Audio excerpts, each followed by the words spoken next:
Franchement, quand tu récupères une culasse chez l'usineur, c'est magnifique. C'est tout beau, ça brille et tout. Mais quand tu récupères une culasse chez l'usineur, c'est que tu as du taf après. Parce que ta culasse, en fonction des modèles, moi c'est une culasse plate, donc j'ai dû retirer toutes les soupapes. Et il faut tout remonter, il faut tout roder, et il faut tout contrôler. Donc du coup, c'est ce qu'on va faire aujourd'hui avec la culasse du trafic. On est parti pour une petite vidéo réflexion totale d'une culasse d'un moteur d'1,9 litre DCI 100. De mon fidèle trafic, parce que j'ai eu pas mal de soucis avec mon ancienne culasse. L'injecteur est toujours dedans d'ailleurs, pour ceux qui ont suivi. On va la refaire à neuf, t'as compris. Comme ça, je serai peinard avec mon trafic. Et on commence maintenant. Hop là.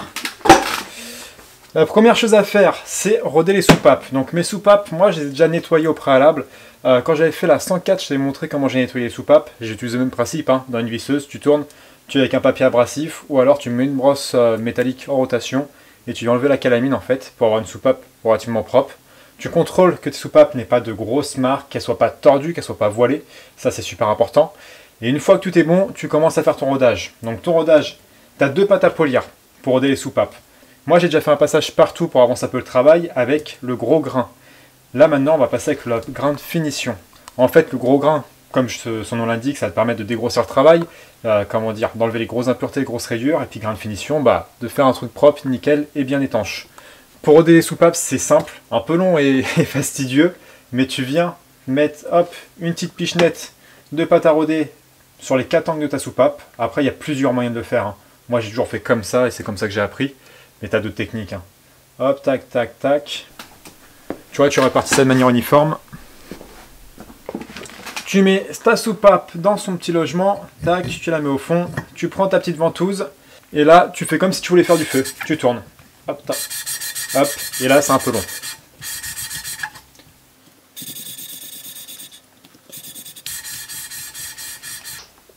Hop, ensuite, tu passes à l'inspection, un coup de nettoyant frein, t'enlèves toute la pâte à polir.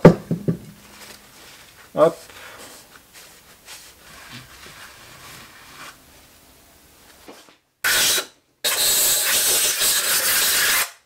Et pour savoir si ta soupape est bien rodée, tu regardes. Et tout le tour, tu dois avoir une collerette uniforme d'une couleur différente. En fait, c'est la partie qui a été rodée, tout simplement.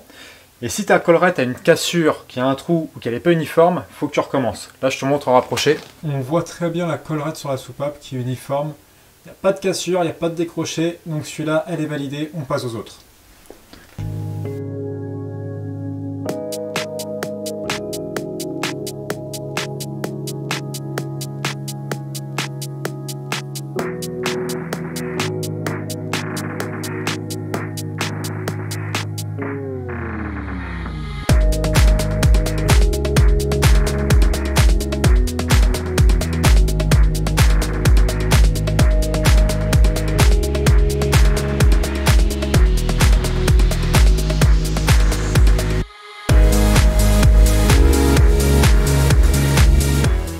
Toutes les soupapes sont rodées, quand tu regardes, j'ai bien la collerette partout, j'ai pas de défaut. Tout est nettoyé aussi, ça ne néglige pas le nettoyage. Les joints de queue de soupape, enfin pas les joints de queue de soupape, excuse-moi, les queues de soupape, il faut qu'elles soient nickel.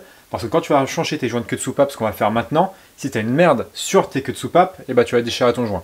Donc là, on va monter les soupapes une par une, après on va retourner la culasse, on va monter les joints de queue de soupape, puis après on va monter tout le bazar, les ressorts, les petites brides de soupape et l'arbre à cam. Et ce sera bon, la culasse sera repartie pour une nouvelle vie. Il y a encore un peu de taf quand même.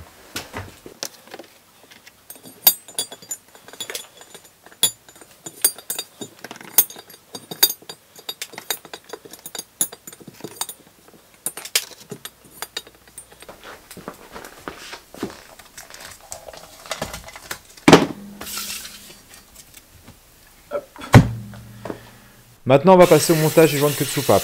Alors, comme tu as pu voir, j'ai tout nettoyé pour éviter d'avoir des impuretés au niveau de la tétine qui vient inclure le joint de queue de soupape. Donc moi, pour remonter mes joints de queue de soupape, ce que je fais, c'est que je remonte la soupape et je viens mettre le joint de queue de soupape dessus. Je le descends. Et quand j'arrive au niveau de la tétine qui accueille le joint de queue de soupape, ce que je fais, c'est que je prends une douille longue. En général, c'est du 10 ou du 11. Je choisis bien sûr en fonction de la taille du joint de queue de soupape. Et je m'en sers pour clipser mon joint de queue de soupape sur le téton qui l'accueille. Évidemment, tu fais ça délicatement pour ne pas l'abîmer. Et tu répètes l'opération pour chaque joint de queue de soupape.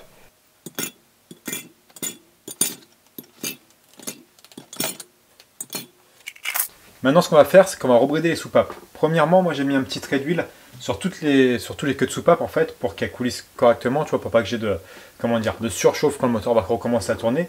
Et même là, quand je vais voir manipuler les soupapes, j'aurai pas d'accroche, ça va glisser correctement et ça va me faciliter le boulot. Ensuite, petite astuce pour pas abîmer les soupapes, ce que je fais tout le temps, c'est je prends un bouchon, tac, je prends un bouchon, n'importe lequel, et je viens le mettre en fait, hop, sur le bout de mon outil qui me sert à repousser les soupapes pour mettre les petites cales ou pour extraire les soupapes. Et comme ça, tu vois, ça c'est la partie qui va appuyer sur la soupape, sur la tête de soupape. J'arrive pas de marquer la tête de soupape, ni de la rayer, ni de l'abîmer. Voilà, petite astuce la petite astuce à 2 balles. Pour brider les soupapes, tu prends ton outil pour compresser tes ressorts de soupape. Et le seul conseil que je peux te donner, parce que c'est pas compliqué à faire, c'est prendre un tournevis aimanté. Ça va t'aider pour placer tes petites cales en fait qui te servent à brider tes soupapes encore une fois. C'est très simple à faire, il faut prendre son temps, il faut être un peu minutieux, ok, mais ça se fait super bien. Si tu fais de la mécanique, il n'y a rien de compliqué dans ça.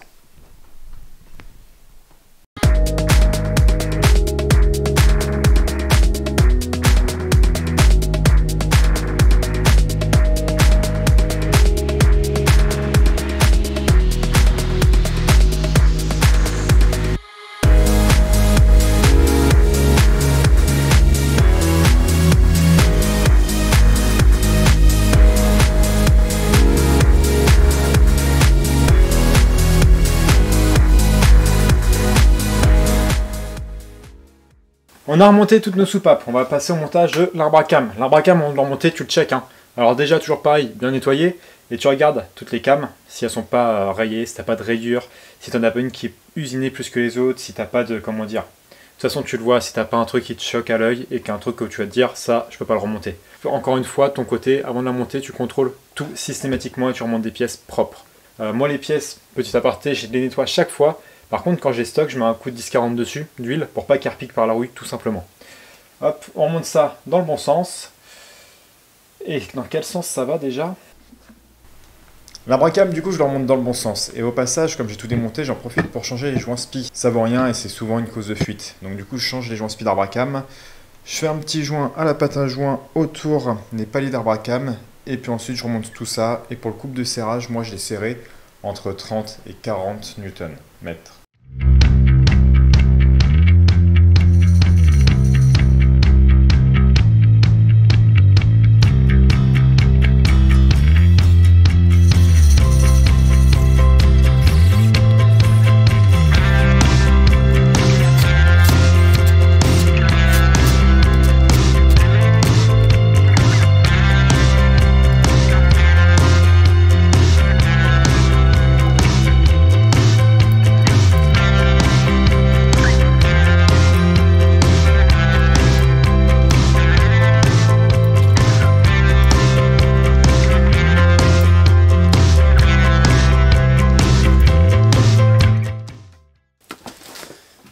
Bon, notre culasse, elle est quasiment entièrement remontée. Il me reste que le cache, pas culbuteur, mais le cache arbre à cam, t'as compris, le carter d'arbre à cam. Je sais même pas s'il s'appelle comme ça, lui. On va l'appeler comme ça. Il me reste que le carter d'arbre à cam à remonter. J'ai remonté la poulie d'arbre à cam. On va faire tourner le broquin. Et là, on vient de tourner. Et on peut voir que ça tourne correctement. Hop. Nickel. Il n'y a plus qu'à mettre un joint tout neuf pour le carter d'arbre à cam, on va l'appeler. C'est pas le cache culbu, mais t'as compris. Et puis après, on remonte tout ça et la culasse est terminée. Une bonne chose de faite. Un peu de graisse pour tenir le joint. Hop, hop. J'ai encore une astuce. Quand t'as un joint à tenir qui ne tient pas, tu mets un peu de graisse. Ça va le coller en fait, tout simplement. Une graisse de montage, ou là c'est la graisse... enfin, pas la graisse, ouais, c'est la graisse mécanique que je mets. Tout simplement. Hop.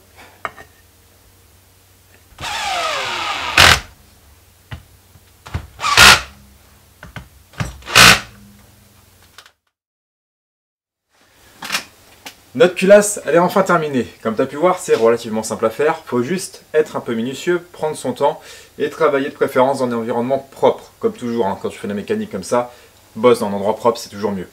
Maintenant, ce qu'on peut faire pour voir si on a bien bossé, c'est contrôler l'étanchéité des soupapes. Normalement, tu as un appareil pour faire ça. Quand tu l'as pas, tu peux le faire d'une autre manière. Tu as deux manières de le faire. Moi, c'est une culasse plate. Donc on va faire la deuxième manière. C'est en fait, tu vas remplir côté admission et échappement d'eau. Et tu vas contrôler ton niveau, tu vas regarder s'il diminue ou pas. Parce qu'en fait, si tes soupapes sont pas étanches, tout simplement, tu vas avoir une fuite d'eau qui va se créer au niveau de tes soupapes. Et ça va fuir, et là, ça veut dire qu'il faut que tu re-rodes ta soupape parce qu'elle n'est pas bien rodée. Après, quand tu as une culasse qui est pas plate, tu vois une culasse qui est bombée, où il n'y a pas l'empreinte des pistons, mais tu vois, où tu as rebombé tout simplement, tu remplis la partie bombée de flotte. Et pareil, tu viens contrôler le lendemain ton niveau d'eau. Et puis comme ça, tu verras, si tu manques de l'eau, ça veut dire que tu as une soupape qui n'est pas étanche et qu'il faut que tu re-rodes la soupape. Et si l'eau n'a pas bougé, ça veut dire que ta culasse est bien étanche. Bien sûr, après avoir fait ça, tu souffles tout, tu sèches bien tout, tu mets un petit coup de 10-40 ou un petit coup de lubrifiant pour éviter que ça rouille. Et puis après, tu stockes ta culasse avant de la remonter. Aussi, quand tu vas remonter ta culasse, tu la fais rectifier. L'usineur, il a retiré une certaine quantité de matière qui t'indique en général sur la culasse. Bon, il a retiré 1/10. Quand tu vas racheter ton joint de culasse, il faut que tu achètes un joint de culasse qui soit approprié à la, à la différence de matière qu'a retiré l'usineur. Si tu as retiré 1/10 comme moi, tu prends un joint de culasse cote origine plus 1/10. Si tu as retiré 4/10, tu prends un cote origine plus 4/10, ou du moins ce qui se rapproche plus de ce qui t'a retiré. Tu as des tolérances sur la RTA qui sont indiquées, donc fie-toi à ça, et achète vraiment le joint de culasse qui va bien en fonction du travail qu'a fait l'usineur. Bon, on a fait à peu près le tour de tout ce qu'il y avait à savoir sur le remontage d'une culasse. Je t'ai pas montré l'utilisation de l'outil pour compresser les soupapes. Il est relativement simple d'utilisation si tu débrouilles un peu en mécanique, si tu touches un peu, c'est un peu manuel, tu t'arriveras à t'en servir sans problème. Sur ce, moi je te retrouve très vite pour une prochaine vidéo sur le remontage du moteur du trafic. Celle-là on l'attend depuis longtemps, donc abonne-toi si tu veux voir tout ça parce que là il y a de la grosse méca qui arrive.